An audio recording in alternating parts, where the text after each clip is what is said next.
แต่เงินยากเลย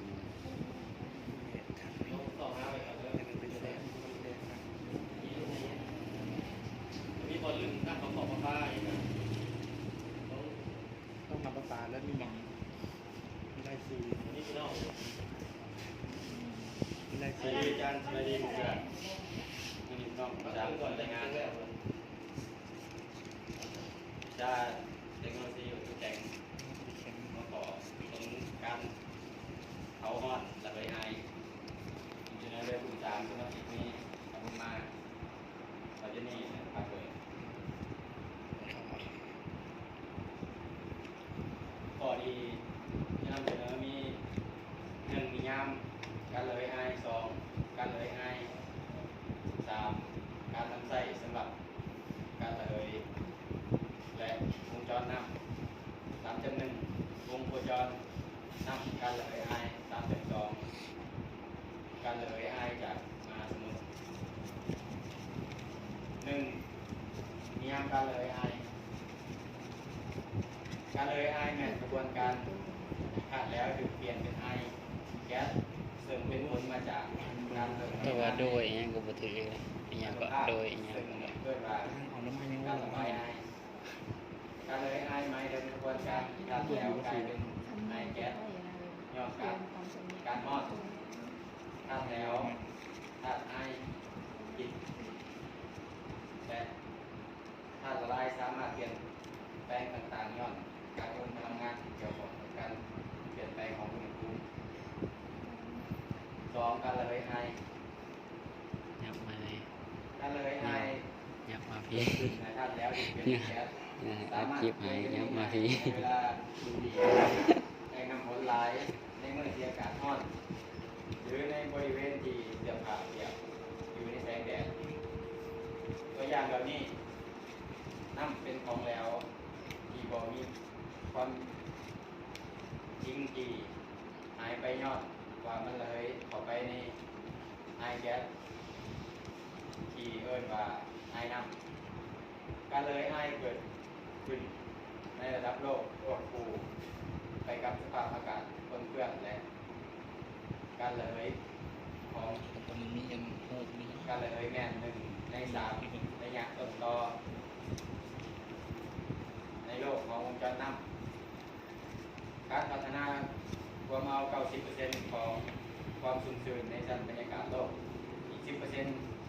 แม่นย้อนว่าต้นไม้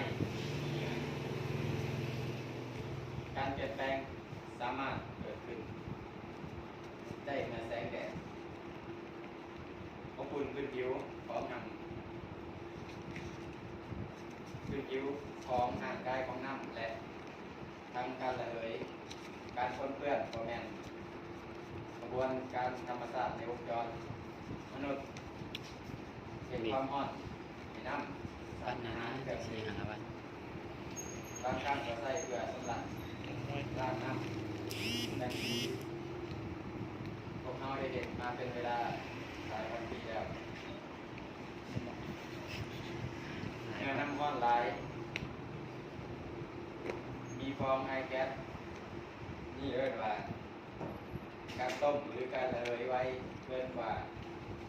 การระเหยในขณะที่น้ำต้มเปลี่ยนเป็นไอในอัตราที่ช้าหลายพันธบัตรระหว่างโมเลกุลน้ำถูกแยกด้วยพลังงานความร้อน 3. การนำไส้สำหรับการระเหยและวงจรน้ำการละเหยอายและวงจรน้ำแม่นกระบวนการธรรมชาติที่สำคัญที่สุดในโลกมันพวกเขาจะบ่มีคนและบ่มีมันโลกบ่สามารถอยู่กับมันได้ไปแต่เช่นเดียวกันกระบวนการธรรมชาตินี้มนุษย์พบเห็นการนำไส้อื่นๆหลายอย่างในการระเหยและวงโคจรน้ำยกตัวอย่างเช่นถูกสร้างขึ้นโดยผ่านขั้นตอนการระเหยน้ำทะเลมีน้ำเกลือธรรมชาติเกลือน้ำทะเลได้ระเหยน้ำเกลือกลายเป็นความหนาแน่นและ น้ำหนักเกินไปในการเดินทางฉะนั้นมัน งามเลย ยัง เด็ก คงอยู่ถึงลูกบนที่มันจะไหลไปสู่เกลือ จริงนะนิ้วแม่มืออีกนิ้วแม่มือ การทดลองที่ม่วนและง่ายที่ท่านสามารถมองได้แม่นการจุ่มน้ำทะเลใส่ในโถและปล่อยให้ นิ้วโป้มือก็ได้ด้วย แดดออกหรือแดดออกที่บ่โดนน้ำจะละเลยและไปเสียเกลือจะกลั ลื บ มนี่ ไว้การทดลองนี้แม่นวิธีที่จะสอนเด็กน้อยเกี่ยวกับการละเลยและวงจรน้ำ นิ้วโป้มือแล้วก็เล่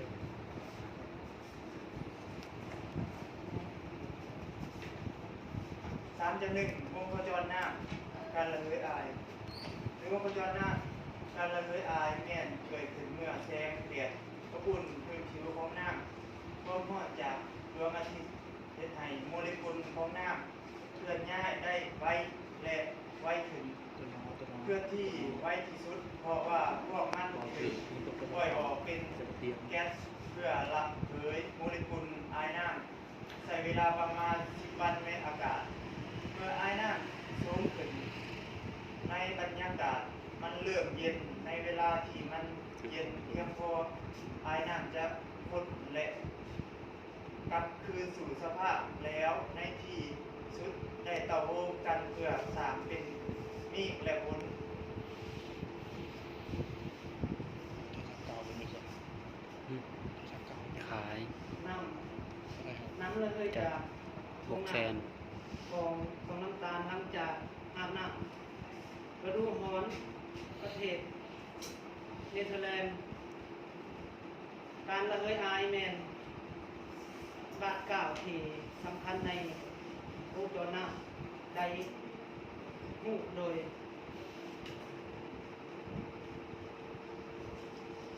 การที่สองการระเหยอายจ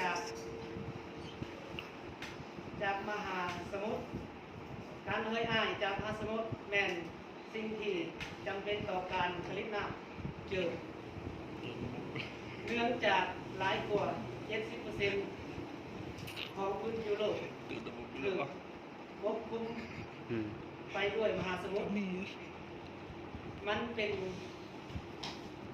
นแหล่งน้ำที่สำคัญในบรรยากาศ เมื่อน้ำระเหย ห่วย เพื่อจะปะไว้หลังจากนั่นไอ้น้ำจืดจะกลายเป็นเมฆส่วนหลายมันลอยอยู่เทิงนาดินฝนตกจากเมฆเหล่านั้นเต็มไปด้วยทะเลสาบในน้ำและสายน้ำที่เต็มไปด้วยน้ำจืด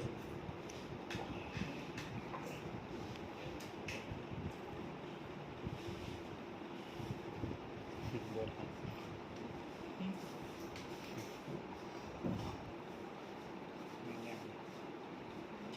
การรายงานของพวกเราไปที่สุดตรงนี้ได้ลงเกินนี่เป็นอะไร นี่ก็ สำหรับจะได้กับลายนะแต่ว่าเพื่อแบบลูกค้าเพื่ออะไรผู้ภาพประกอบเลยที่ว่ากระบวนการนะ ของที่พูดนะครับ การเลยได้ บด